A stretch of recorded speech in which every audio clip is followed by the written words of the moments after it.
जगत माँ बागदेवी को प्रणाम करुच्ची। आज ये मंचरे मंचासन हवा वरण्य अतिथिवृंद ये विशुभ समारोह दिन व्यापी एक कार्यक्रम आज प्रथम दिवस प्रथम रजनी सारस्वत उत्सव साहित्य सभार एक कार्यक्रम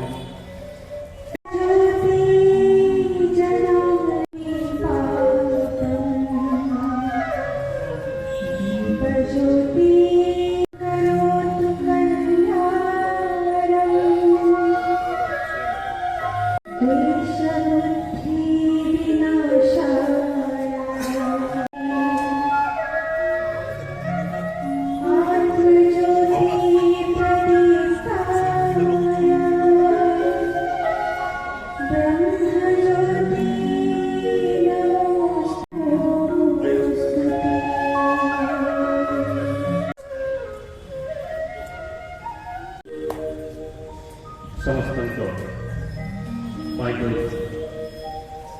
करुणा आशीष समस्त कृपा करम एति दिन तो उच्चारणित प्रारंभिक संगीत परिवेशन करेंगे कला परिषद संगीत महाविद्यालय छात्र छात्री मान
এবং গণমাধ্যমের প্রতিনিধিମାନଙ୍କୁ সর্বপ্রথমে এই ওড়িয়া নববর্ষর অভিনন্দন শুভেচ্ছা শুভকামনা জଣାଉଛି। এই নୂଆ ବର୍ଷ ଆମ ସମସ୍ତଙ୍କ ପାଇଁ ଶୁଭଙ୍କର ହେଉ ମଙ୍ଗଳମୟ ହେଉ ଏହା ହିଁ ମା ମାଣିକେଶ୍ୱରୀଙ୍କ ଠାରେ ମୋ ପ୍ରାର୍ଥନା ଏବଂ କାମନା।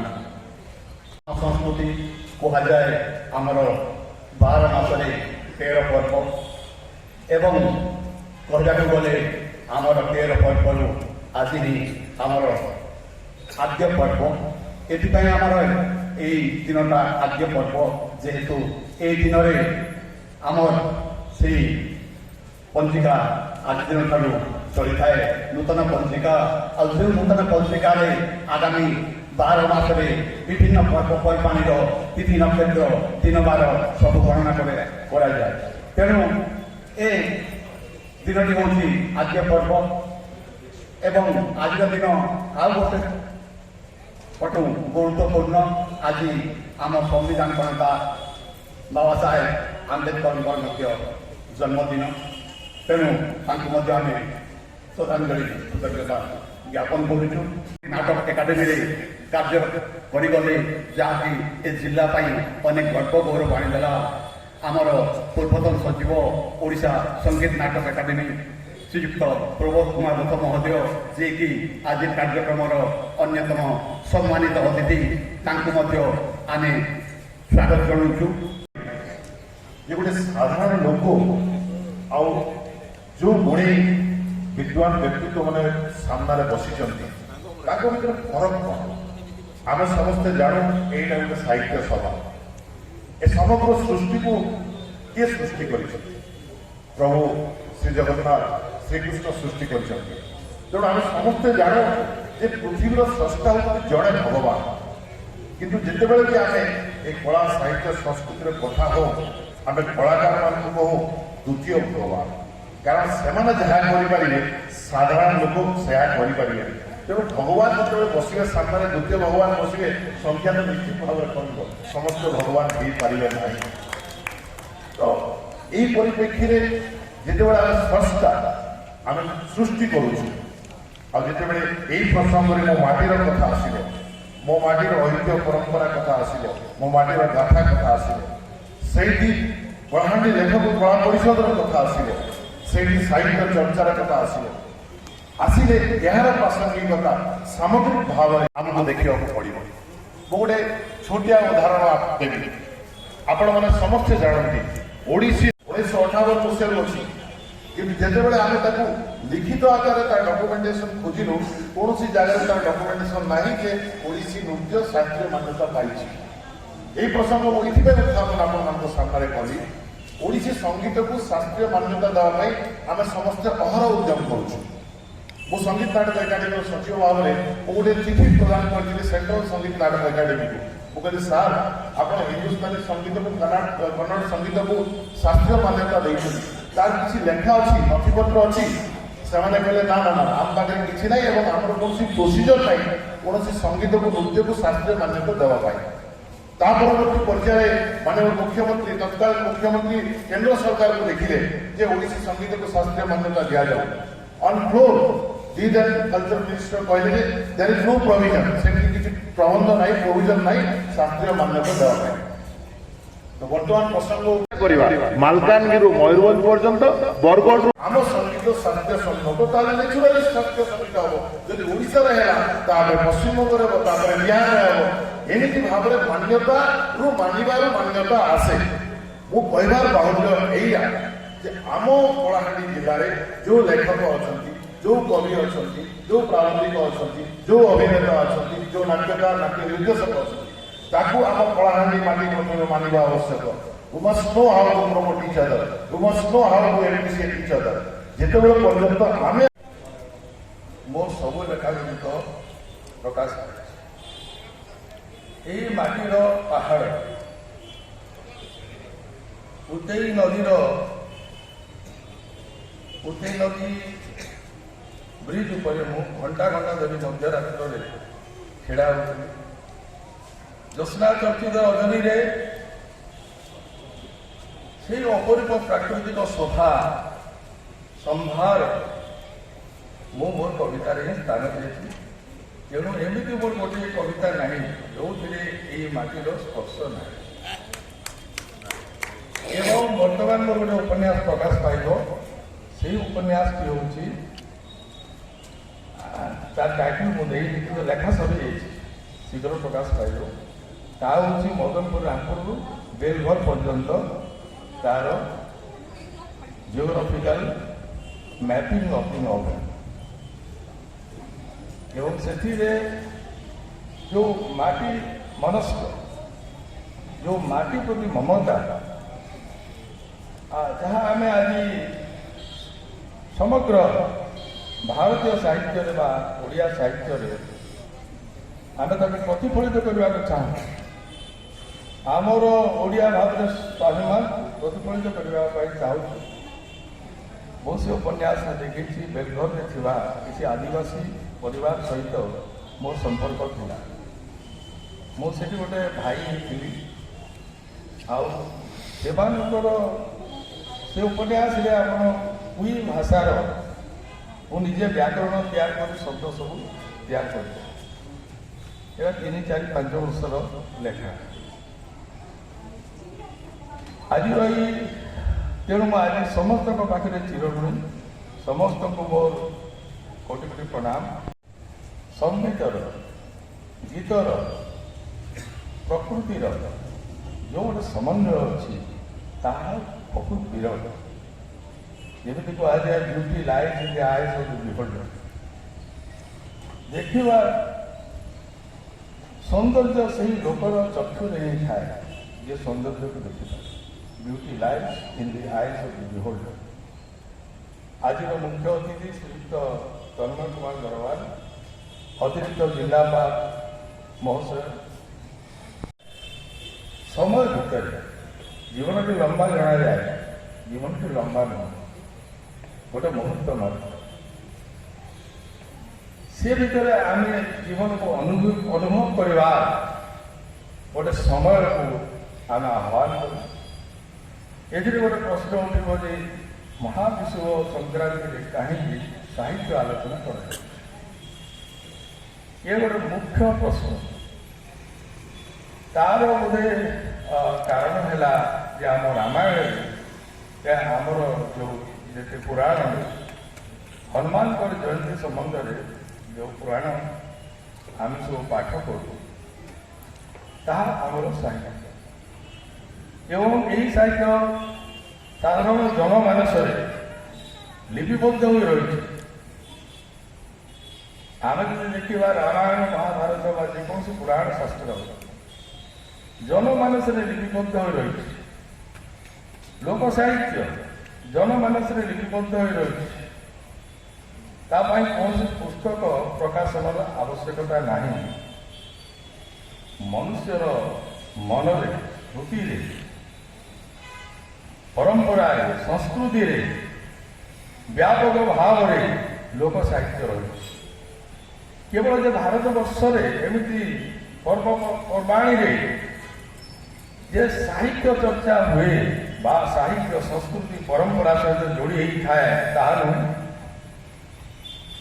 ବିଶ୍ୱର ମନୁଷ୍ୟର ସାମାଜିକ ଜୀବନର ଆରମ୍ଭରୁ ସେ ଜାପାନର ସାନ୍ତୋ କିମ୍ବା ଗ୍ରୀସର ଡାୟନସସ୍ ଫେଷ୍ଟିଭାଲ ହଉ, ଇଣ୍ଡୋନେସିଆରେ ମଧ୍ୟ ଆଜି ଏହି ପର୍ବଟି ପାଳନ ହୁଏ। ଏବଂ ଯେକୌଣସି ଦେଶରେ ହଉ, ଯେକୌଣସି ଜାତିରେ ହଉ, ସବୁଠି ଆମେ ଦେଖିବା ସାହିତ୍ୟ ଆମର ପରମ୍ପରା, ଆମର ସଂସ୍କୃତି, ଆମର ପର୍ବପର୍ବାଣୀ ସହିତ ଯୋଡ଼ି ହେଇଯାଉଛି।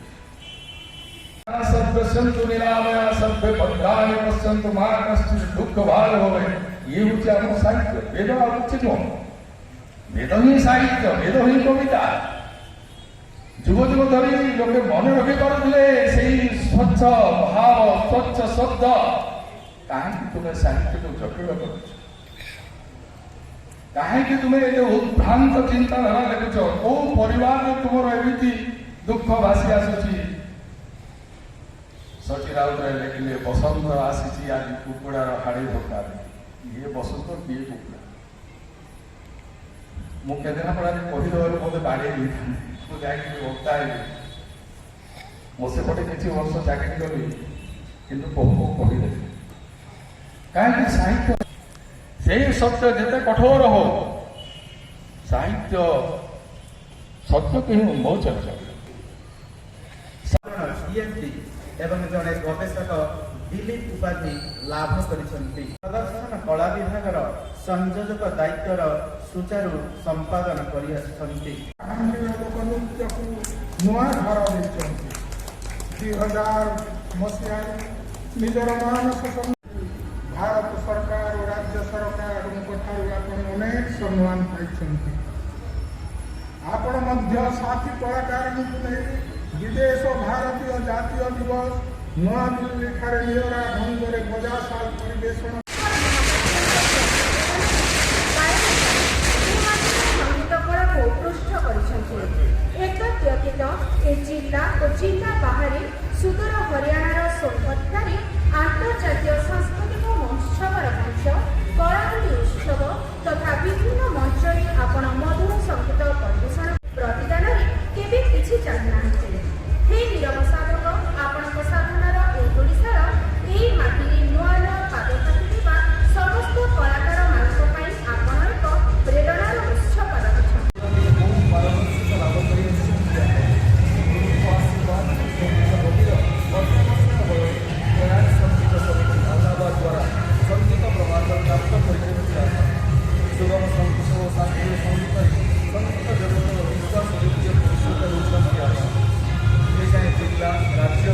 ରାଷ୍ଟ୍ରୀୟ ସ୍ତରରେ ଅନୁଷ୍ଠିତ ଅଠଶତ ସଙ୍ଗୀତ ମଞ୍ଚରେ ନିଜ କଣ୍ଠର ଜାତି ଦେଖାଇ ବହୁ ପ୍ରଶଂସା ସାଉଛନ୍ତି।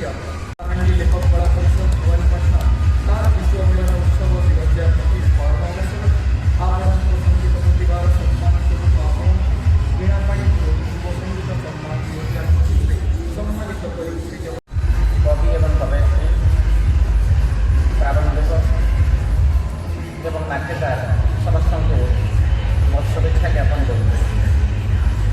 ମୁଁ ପ୍ରକୃତରେ ଆଜି ଶୁଣିଲି ଆମର ମୁଖ୍ୟବକ୍ତା ସାର୍ଙ୍କ ପାଖରୁ, ଯାହା ଶୁଣିଲି ତାକୁ ଟିକେ ଦର୍ଶନ ଟିକେ କହିବି।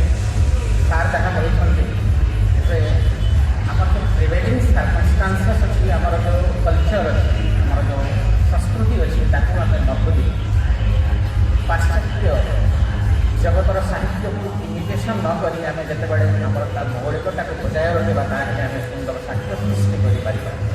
ଏହା ଥିଲା ସାର୍ଙ୍କର ଭାଷଣର ମର୍ମ। ତେଣୁକରି ଆମେ ସମସ୍ତେ, ମୁଁ ବି ଲେଖାଲେଖି କରେ ସାର୍, ଏହାକୁ ମୁଁ ନିଶ୍ଚୟ ମୁଁ ତାକୁ ପ୍ରାକ୍ଟିକାଲି ମୁଁ ତାକୁ ବ୍ୟବହାର କରିବି।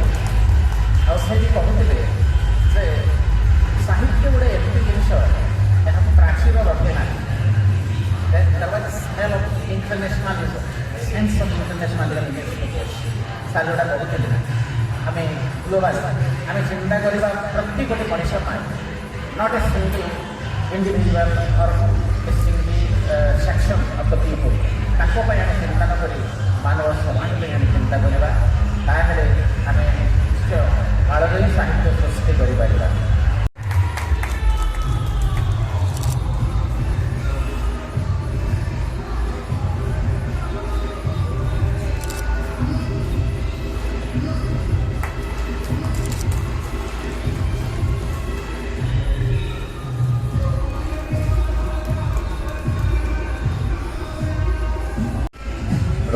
ବାର୍ଷିକ ଉତ୍ସବ, କାରଣ ବିଶ୍ୱ ମିଳନ ଆମେ ଡକ୍ଟର ହରେକୃଷ୍ଣ ମହତାବଙ୍କ ପ୍ରେରଣାରେ ଉଦ୍ବୁଦ୍ଧ ହେଇ ଆମ ତତ୍କାଳୀନ ଆମର ଯେଉଁ ଏ ଅନୁଷ୍ଠାନ କର୍ମକର୍ତ୍ତା ଶ୍ରୀଯୁକ୍ତ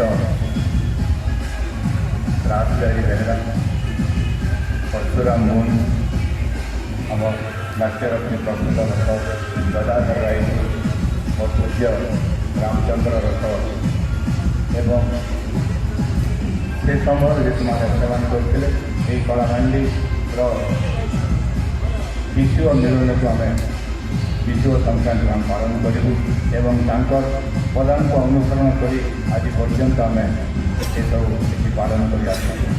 ଆପଣମାନଙ୍କ ସହଯୋଗ ସହାନୁଭୂତି ଏବଂ ସର୍ବୋପରି ଆପଣମାନଙ୍କ ଶୁଭେଚ୍ଛାରେ 1960 ମସିହାରେ ଜନ୍ମଗ୍ରହଣ କରିଥିବା କଳାହାଣ୍ଡି ଲେଖକ କଳା ପରିଷଦ ଆଜି 65 ବର୍ଷରେ ପଦାର୍ପଣ କରିଛି।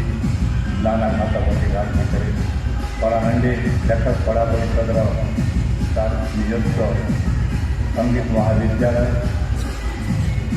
ତାପରେ ଆମର ଆର୍ଟ ସ୍କୁଲ ଏବଂ ନୃତ୍ୟ ବିଦ୍ୟାଳୟ ଏବଂ ସର୍ବୋପରି ଆମର ରାଜଗାଡ଼ି ବେହେରା ମହୋଦୟଙ୍କ ପ୍ରଚେଷ୍ଟାରେ ଏଠି ଆମେ କରିଛୁ ଆମର ଖାତାରେ ଆମ ଲାଇବ୍ରେରୀ ଆମେ ପରିଚାଳିତ ହେଉଛି। ଏସବୁକୁ ଆପଣମାନଙ୍କ ସ୍ନେହ ଶ୍ରଦ୍ଧା ଏବଂ ଯେଉଁଠି ସମ୍ଭବ ପାଇଛି ଏବଂ ନାତୁଣୀ 4 ଜଣଙ୍କ ସମ୍ବନ୍ଧ ପ୍ରତିଭା ସେମାନଙ୍କୁ ଅନେକ ଅନେକ ଶୁଭେଚ୍ଛା ଏବଂ ଆଗାମୀ ଦିନରେ ତାଙ୍କୁ ଉତ୍ତରୋତ୍ତର ଉନ୍ନତି କାମନା କରି ଆଜିକା ଏହି ଓଡ଼ିଆ ନବବର୍ଷର ଆପଣମାନଙ୍କ ପାଇଁ ମଙ୍ଗଳମୟ ହେଉ, ବର୍ଷ ସାରା ହସ ଖୁସିରେ ରହନ୍ତୁ, ଏତିକି କାମନା କରୁଛୁ। ବିଦାୟ ଜୟ ମହାନଗର ଭାବରେ ସଭା ପ୍ରତିଷ୍ଠା କରିଥିବା ପୂଜନୀୟ ସୁରେନ୍ଦ୍ର ପ୍ରସାଦ ନେଗୀ ମହାବାବୁଙ୍କୁ କୃତଜ୍ଞତା ଅର୍ପଣ କରିବୁ। ସେଇ ଚରିତ୍ରଙ୍କୁ ଯାହାଙ୍କୁ ଦେଖିଲେ ସମସ୍ତେ କହନ୍ତି ଅଧିକାରୀଙ୍କ ମଧ୍ୟରେ ନମ୍ବର 1 ଆଜିର ମୁଖ୍ୟ ଅତିଥି ସମ୍ମାନସ୍ପଦ ତନ୍ମୟ କୁମାର ବରୁଆକୁ କିଛି କ୍ଷଣ କିଛି ମୁହୂର୍ତ୍ତରେ କିଛି ଶବ୍ଦରେ ଆପଣ ଆମ ସମସ୍ତଙ୍କୁ ହଜେଇଥିଲେ। ଏଥିପାଇଁ ଆନୁଷ୍ଠାନିକ କୃତଜ୍ଞତା ଅର୍ପଣ କରୁଛୁ ଆପଣଙ୍କୁ, ଯାହାଙ୍କର ପ୍ରତ୍ୟେକ ଶବ୍ଦ ପ୍ରତ୍ୟେକ ତଥ୍ୟ ଆମ ସମସ୍ତଙ୍କୁ ବାନ୍ଧୁଥିଲେ ଗୋଟିଏ ଧାଡ଼ି ଏବଂ ଗୋଟିଏ ଧାଡ଼ି। ସେ ହେଉଛନ୍ତି ଅତିଥି ବକ୍ତା ସମ୍ମାନସ୍ପଦ ରାଜେନ୍ଦ୍ର କୁମାର ପାଢ଼ୀ। ଆପଣଙ୍କୁ କୃତଜ୍ଞତା ଅର୍ପଣ କରିବା ସହିତ ନିବେଦନ ବି କରୁଛୁ ଏ ସମ୍ପର୍କ ଆଗକୁ ବି ରଖିଥିବେ। ଯେବେ ବି ଆମେ ଆପଣଙ୍କୁ ନିବେଦନ କରିବୁ କେବେ ନା ନ କହି ହଁ କହିବେ। ଆପଣଙ୍କର ହଁ ଆଶାରେ ଆପଣଙ୍କୁ କୃତଜ୍ଞତା ଅର୍ପଣ କରୁଛୁ ଆଜି କାର୍ଯ୍ୟକ୍ରମରେ ଆମ ସହିତ ଯୋଡ଼ି ହୋଇଯିବା ପାଇଁ। ନିଶ୍ଚୟ କୃତଜ୍ଞତା ଅର୍ପଣ କରିବୁ। ଓଡ଼ିଶାରେ ନାଟ୍ୟ ଜଗତରେ ଚହଳ ସୃଷ୍ଟି କରିଥିବା ଏ ମଣିଷର ଚମତ୍କାର ପୁରୁଷ ସମ୍ମାନସ୍ପଦ ପ୍ରମୋଦ ରଥ ମହାବାବୁଙ୍କୁ କିଛି କ୍ଷଣ ମଧ୍ୟରେ ଆମ ସମସ୍ତଙ୍କୁ ହଜେଇ ଦେଇଥିଲେ, ମନ୍ତ୍ରମୁଗ୍ଧ କରିଥିଲେ, ଯାହାଙ୍କର ଖାଣି ଲାଣି ଏବଂ କଥା ଭାଷା ଏକାକାର ଲାଗୁଥିଲା। ତେଣୁ ଆନୁଷ୍ଠାନିକ କୃତଜ୍ଞତାକୁ ଅର୍ପଣ କରୁଛୁ ଆପଣଙ୍କୁ। ନିଶ୍ଚୟ କୃତଜ୍ଞତା ଅର୍ପଣ କରୁଛୁ ଏ କାର୍ଯ୍ୟକ୍ରମର ଏ ଅନୁଷ୍ଠାନର ଲୋଟଡ଼ି ଦ୍ୱାରା ସମ୍ମାନସ୍ପଦ ସମ୍ପାଦକ ଭବନାଥ ରାୟଗୁରୁ ମହାବାବୁଙ୍କୁ ଦିନ ତମାମ ରାତ୍ର ତମାମ ଏକ କରି କାର୍ଯ୍ୟକ୍ରମକୁ ସଫଳ କରିବା ପାଇଁ ଯେଉଁ ନେପଥ୍ୟରେ ସ୍ୱର ଦେଇଛନ୍ତି ସେଥିପାଇଁ ସାଧାରଣ ମଣିଷ ଉପରେ ଆପଣଙ୍କ ପାଖରେ